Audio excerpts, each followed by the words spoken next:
नमस्कार, मी सौरभ नाईक. आरोग्यशाहीमध्ये आपल्या सगळ्यांचं मनपूरक स्वागत. आणि आज आरोग्यशाहीमध्ये आपल्यासोबत आहे डॉक्टर अमोल लाहोटी.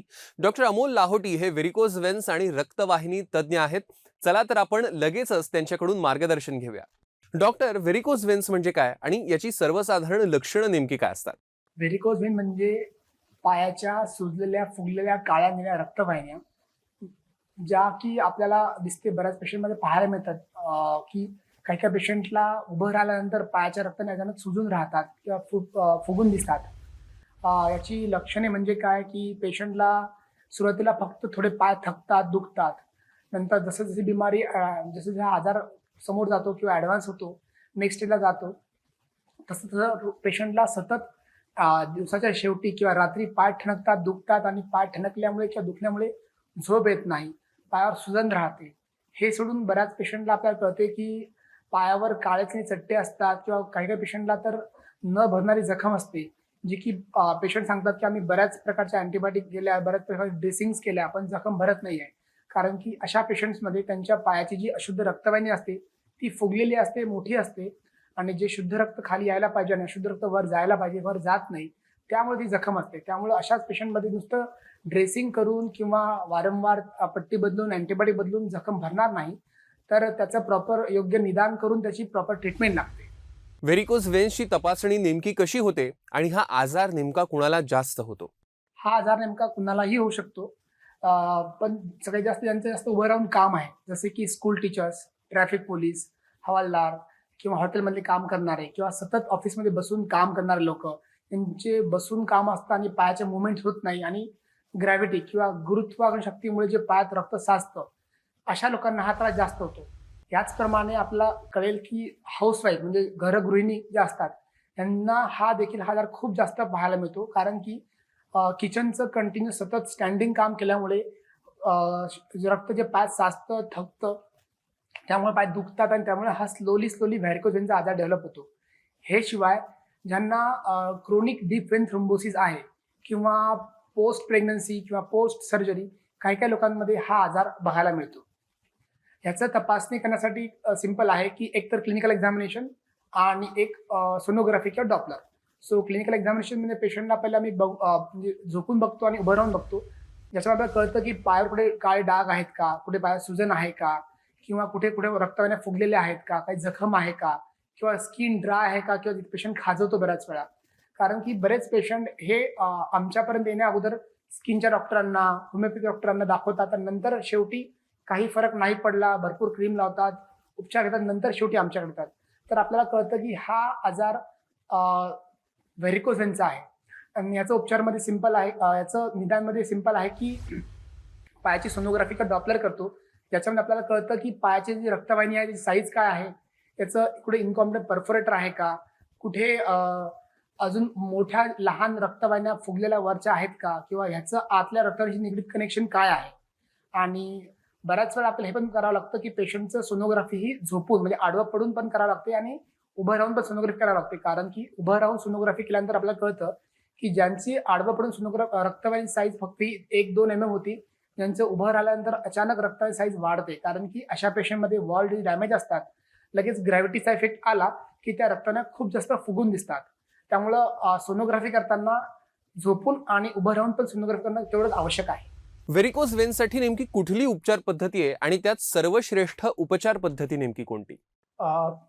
पेशंट कुठल्या स्टेजला आम्हाला भेटतो किंवा दाखवतो त्यावर डिपेंड करतो उपचार काय आहेत.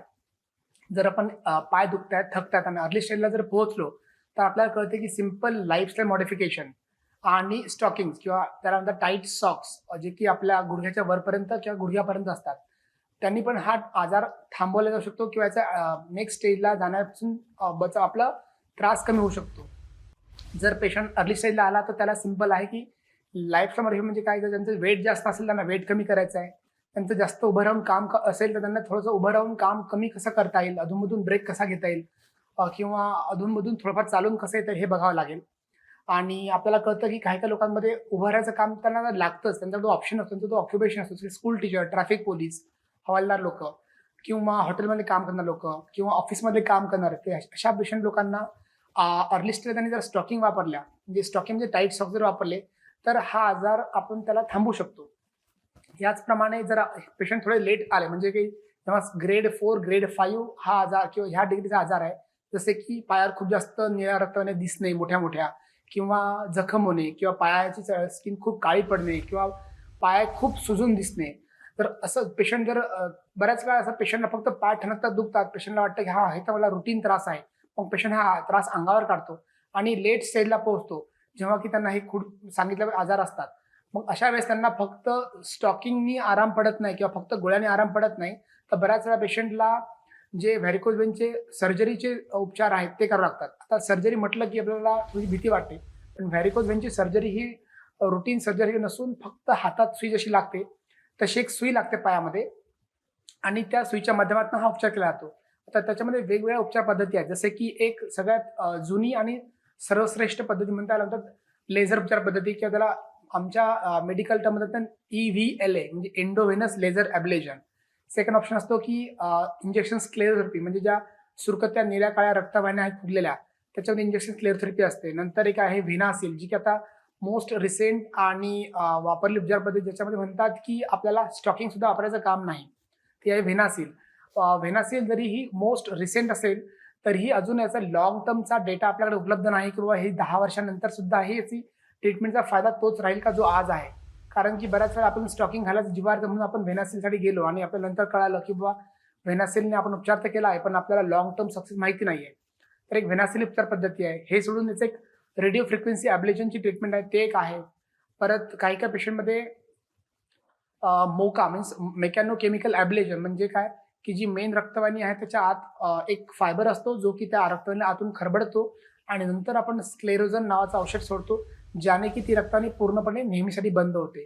सो अशा वेगवेगळ्या उपचार पद्धती आहेत, पण त्याच्यामध्ये एक टाइम टेस्ट म्हणतो ना आपण, एक सर्वात जुनी पण आहे, लॉंग टर्म डेटा पण आहे, आणि त्याचे रिझल्ट पण चांगले आहेत, ती म्हणजे लेझर ट्रीटमेंट. ज्याचा सक्सेस रेट जवळपास 97 to 98% आहे. आपण हे पण ऐकलं असेल की काही काही पेशंट कंप्लेंट करतात की सर, मी तर ऐकलंय की माझ्या या नातेवाईकामध्ये की ह्या मित्रामध्ये लेझर थेरपी झालेली आहे, पण त्यांना रिकरन्स झालेला आहे.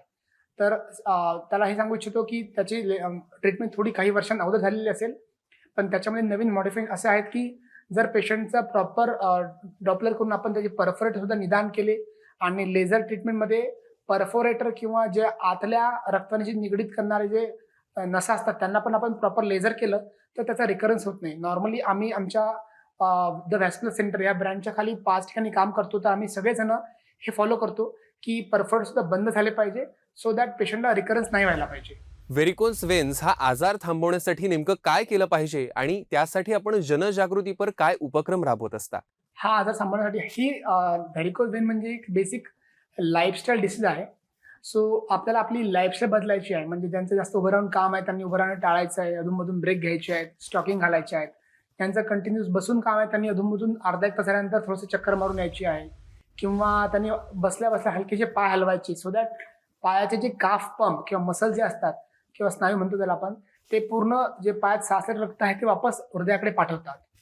याच्यासाठी आम्ही रिसेंटली मागे पण एक कॅम्प कंडक्ट केला होता, जे की MSCB एम्प्लॉईसाठी होता, आणि आम्ही परत येणाऱ्या 1 तारखेपासून 7 तारखेपर्यंत, म्हणजे 1 सप्टेंबर ते 7 सप्टेंबर पर्यंत आम्ही आमचे जे 5 ठिकाण आहेत, नवी मुंबईला, नागपूरला, पुण्याला आणि औरंगाबादला, इथे आम्ही 5 ठिकाणी ज्यांना हा त्रास आहे, ज्यांना व्हेरिकोज वेनचा अल्सर आहे, त्यांचं फ्री इव्हॅल्युएशन म्हणजे यांचं फ्री तपास केला जाईल, आणि ज्यांना काम आहे त्यांचं डॉपलर किंवा पायाची सोनोग्राफी सुद्धा केल्या जाईल. हा आम्ही उपक्रम राबवतोय. उपक्रम राबवण्याचा एकच उद्देश म्हणजे की जास्तीत जास्त लोकांपर्यंत हा जो प्रिव्हेंटेबल डिसीज आहे, की ज्याला अर्ली स्टेजला पकडलं तर आपण त्याचं ॲडव्हान्स म्हणजे स्टेजला जायचं थांबवू शकतो, ते पकडणे, आणि ज्यांना जास्त त्रास आहे त्यांना वेळीच उपचार देणे, हे करायचा आमचा उद्देश आहे. व्हेरिकोज वेन्सचं पूर्ण बरं होण्याचं प्रमाण नेमकं किती आहे? हा आजार पूर्णपणे ठीक होण्याचे प्रमाण जवळपास 97 to 98% आहेत.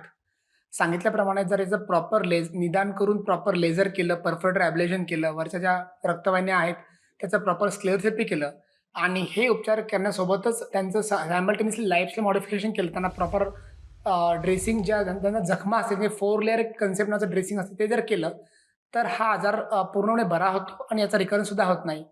आता आपल्याला ऐकायला मिळतं की काही काही पेशंट सांगतात की हा आजार आम्ही तर तिथून केला होता, मला परत रिकरन्स झाला आहे. तर एवढं सांगायचं फक्त याला की प्रॉपरली ट्रीटमेंट केली, प्रॉपरली ज्या ज्या रक्तवाहिन्या ज्या इनकम्प्लीट परफोरेटर आहे किंवा जी खराब रक्तवाहिनी प्रॉपरली लेझर जर केलं तर टाईम देऊन लेटेस्ट मशीननी, तर हा आजार पूर्णपणे बराही होतो आणि लाँग टर्म सक्सेस रेट पण खूप चांगला आहे. हा आजार एकदा उपचार केल्यानंतर पुन्हा होऊ शकतो का? हा आजार जर एकदा प्रॉपरली ट्रीटमेंट दिलं, पूर्णपणे ट्रीटमेंट केलं तर परत होण्याचे चान्सेस हे निग्लिजिबल किंवा मे बी 1 ते 2%च आहेत. आणि ते 1 ते 2% पण कुठल्या लोकांमध्ये होतो, जे की लाईफस्टाईल मॉडिफिकेशन हा एक बेसिक जो त्यांना ॲडवाईस दिली जाते, ते फॉलो करत नाहीत. जसे की समजा ज्यांचं जास्त उभं राहून काम आहे किंवा सतत बसून काम आहे, त्यांना त्याच्यामुळे हा जर त्रास होत असेल, तर सांगितल्याप्रमाणे त्यांनी जर थोडंसं अधूनमधून उभं राहायचं टाळलं किंवा जास्त वेट असेल त्यांनी वेट स्लोली रिड्यूस केलं किंवा किचनचं जर कंटिन्यूअस काम असेल तर मध्ये-मध्ये ब्रेक घेतले. असं लहान-लहान गोष्टी आहेत खूप, पण ह्या जर फॉलो केल्या, तर हा आजार एकदा लेझरने ट्रीट केला तर परत होण्याचे चान्सेस ऑलमोस्ट नाहीच आहेत. फक्त जे लोकं हे बेसिक एकदा ऑपरेशन झालं आणि आता मी पूर्णपणे बरा झालो, आता मी वापस पहिले जे करायचं ते आता करतोय, असं जर म्हटलं, तर मग ह्याचा रिकरन्स होऊ शकतो आणि असे जवळपास 2% पेशंट आम्हाला बघायला मिळतात.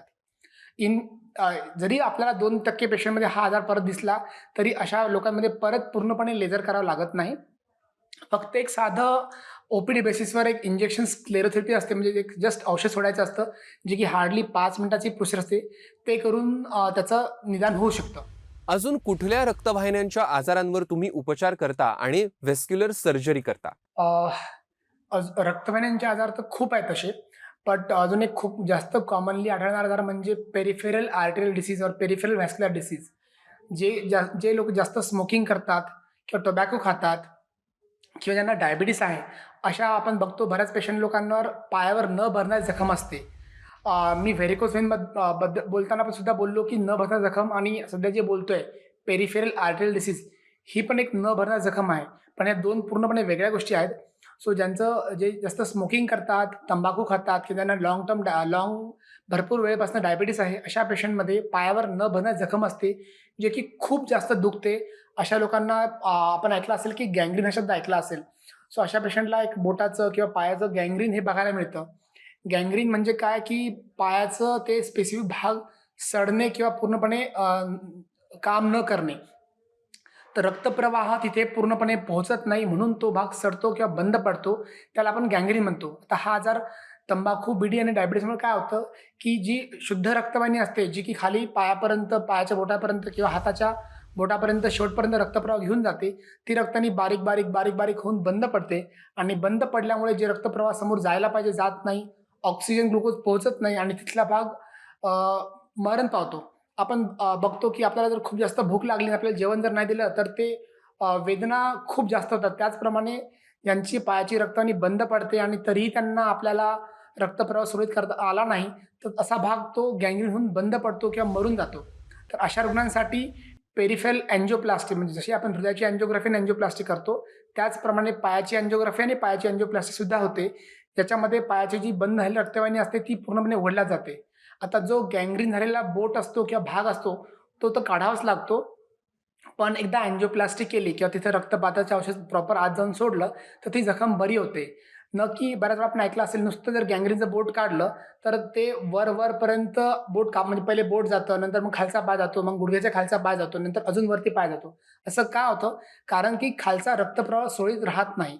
जर अशा पेशंटमध्ये आपण वेळीच सोनोग्राफी, डॉपलर करून जर आपण रक्तवाहिनीचा तपास माहीत पडला आपल्याला, की ही रक्तवाहिनी बंद आहे आणि ती रक्तवाहिनी उघडण्यासाठी अँजिओप्लास्टी किंवा स्टेंट टाकला किंवा रक्तपाताचं औषध सोडलं, तर ती रक्तवाहिनी उघडल्या जाते, पेशंटचा त्रासही कमी होतो आणि ज्यांना गँग्रीन असेल, त्यांची ती जखमसुद्धा भरल्या जाऊ शकते किंवा ॲटलीस्ट गँग्रीनची जी जखम आहे ती काढल्यानंतर जी उंड राहते किंवा जी जागा राहते ती पूर्णपणे भरल्या जाते. ह्याचप्रमाणे दुसरं जे की आपण ऐकलं असेल, की फायब्रॉइड म्हणजे स्त्रियांच्या गर्भपिशवीची गाठ, जी की खूप कॉमन आढळली जाते आणि बऱ्याच वेळा याच्यासाठी डॉक्टर सांगतात, की गर्भपिशवी काढावी लागेल. पेशंटला त्रास असतो, की बाबा पोट दुखतं किंवा खूप जास्त जो मासिक जो पाळी असते ती खूप जास्त रक्त जातं अंगावरनं. त्यांचं रक्त एवढं जास्त जातं, की त्यांना हिमोग्लोबिन कमी होऊन अनिमिया होतो, विकनेस होतो. तर अशा पेशंट्समध्ये ज्यांचं वय कमी आहे, जसं की 30 इयर्स, 40 इयर्स त्यांचं वय कमी आहे, ज्यांना की त्यांची गर्भपिशवी ठेवायची आहे, अशा पेशंटमध्ये बरोबर फायब्रॉइड ही जरी कॅन्सरची नसेल, पण ही कॅन्सरसारखीच गाठ आहे. त्याच्या प्रॉपर रक्तप्रवाह आतून जाऊन बंद केला जाऊ शकतो, जेणेकरून ती रक्तवाहिनीची गाठ आतल्या आत बंद होऊन जाते किंवा बारीक होऊन नष्ट होते. त्याला म्हणतात युटेराईन आर्टरी एम्बोलायझेशन. ज्याच्यामध्ये गर्भपिशवीच्या गाठीचा पूर्णपणे ट्रीटमेंट होते आणि पेशंटचं गर्भपिशवी सुद्धा राहते. त्याचप्रमाणे जर पेशंटला समोर चालून त्यांची प्रेग्नन्सी प्लॅन करायची असेल किंवा परत चान्स घ्यायचा असेल तर ते परत प्रेग्नन्सीचा चान्स पण घेऊ शकतात. त्याला हे गर्भपिशवीची गाठला युटेराईन आर्टरी एम्बोलायझेशन फॉर फायब्रॉइड असे म्हणतात. आणि जाता जाता शेवटचा प्रश्न, लोकशाहीच्या प्रेक्षकांसाठी नेमकं काय आवाहन कराल किंवा काय मेसेज द्याल? ज्यांना व्हेरिकोज वेन हा त्रास आहे, अर्ली स्टेजला आहे किंवा ॲडव्हान्स स्टेजला आहे, त्यांनी अर्ली स्टेजला असेल तर आपलं सांगितल्याप्रमाणे लाईफस्टाईल मॉडिफिकेशन करा. उभं राहणं कसं टाळता येईल किंवा पायामध्ये स्टॉकिंग घालता येतील का हे बघा. बरेच पेशंट कंप्लेंट करतात की सर्व स्टॉकिंग खूप टाईट असतात, ते काढल्यानंतर खाज येते, त्रास होतो. मान्य आहे, हा त्रास होतो काही काही पेशंटला. बट आपल्याला जर हा आजार पुढच्या स्टेजला किंवा ॲडव्हान्स होऊन वाचवायचा असेल तर स्टॉकिंग घालणे आवश्यक आहे. जर आपल्याला ही डिसीज ऑलरेडी स्टेज 4 स्टेज 5 ला असेल तर तज्ज्ञ डॉक्टरांचं मार्गदर्शन घेऊन वेळीच उपचार करणे तेवढंच आवश्यक आहे. त्याचप्रमाणे जे तंबाखू बिडी खातात अशा पेशंटसाठी तंबाखू बिडीमुळे कॅन्सर होईल न होईल मला माहिती नाही, पण तंबाखू बिडीमुळे हाताच्या, पायाच्या, मेंदूच्या, हृदयाच्या रक्तवाहिन्या बारीक होऊन त्या बंद पडतात आणि त्याच्यामुळे पॅरालिसिसचा अटॅक, हृदयाचा अटॅक किंवा पायाचा अटॅक, पायाचा गँग्रीन, हाताचे बोटं काळे पडणे किंवा हाताचा गँग्रीन हे आजार होतात. त्यामुळे त्यांना आवर्जून विनंती आहे की त्यांनी त्यांचं तंबाखूचं प्रमाण, तंबाखूचं सेवन हे पूर्णपणे वेळीच थांबवायला पाहिजे. त्याचप्रमाणे ज्यांना डायबिटीस आहे तशा रुग्णांनी आपली डायबिटीसची शुगर रेग्युलरली चेक करून ती कंट्रोलमध्ये कशी ठेवता येईल, डॉक्टरांच्या सूचनांचे रेग्युलरली पालन करायचे, सो दॅट त्यांचा डायबिटीसमुळे होणारा जो डायबेटिक फूट किंवा डायबिटीसचा जो आजार आहे हा कमी होईल, त्याचा त्रास कमी होईल. डॉक्टर, खूप खूप धन्यवाद आपण प्रेक्षकांना दिलेल्या सविस्तर मार्गदर्शनासाठी आणि ह्याच सोबतच आरोग्यशाहीमध्ये वेळ झाली इथेच थांबण्याची. नमस्कार.